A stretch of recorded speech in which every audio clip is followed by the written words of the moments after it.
മകരവിളക്കൊരുക്കങ്ങൾ പൂർത്തിയായതായി Thiruvithamkoor Devaswom board president K Jayakumar.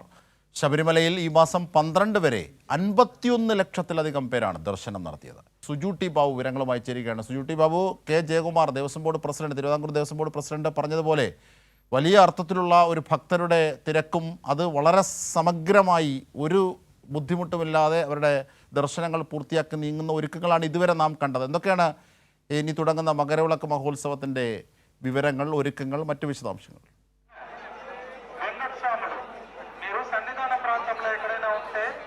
Ajimshad, Sabarimala Sannidhanam ഇപ്പോൾ മകരവിളക്കിനായി ഒരുങ്ങിക്കഴിഞ്ഞിരിക്കുകയാണ്. Devaswom board president K Jayakumar അതുതന്നെയാണ് വ്യക്തമാക്കുകയും ചെയ്തിരിക്കുന്നത്.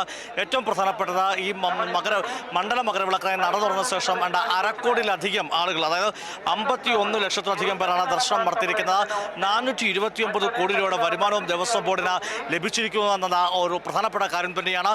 ഇനി ഏറ്റവും പ്രധാനപ്പെട്ട നാളത്തെ മകരവിളക്ക് ദിവസം തന്നെയാണ്. വ്യൂ പോയിന്റുകളെല്ലാം തന്നെ കൃത്യമായി സജ്ജമായി കഴിഞ്ഞിരിക്കുന്നു. സന്നിധാനത്ത് പർണശാലകൾ കെട്ടി തീർത്ഥാടകർ തങ്ങുന്നുണ്ട്. ഏതാണ്ട് 1 ലക്ഷത്തോളം തീർത്ഥാടകർ ഞാനിപ്പോൾ നിൽക്കുന്ന ഈ സന്നിധാനത്തിൻ്റെ പരിസരത്ത് ഉണ്ടാകുമെന്ന് തന്നെയാണ് കരുതുന്നത്.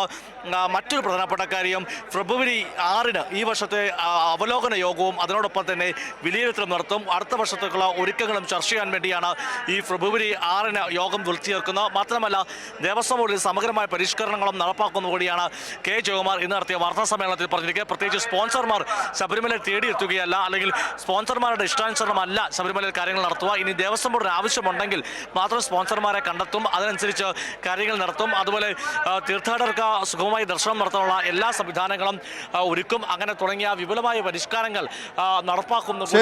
ശരി സുജു ടി ബാബു ആണ് സമഗ്രമായ വിവരങ്ങൾ അവിടെ ദൃശ്യങ്ങൾക്കൊപ്പം നൽകിയത്.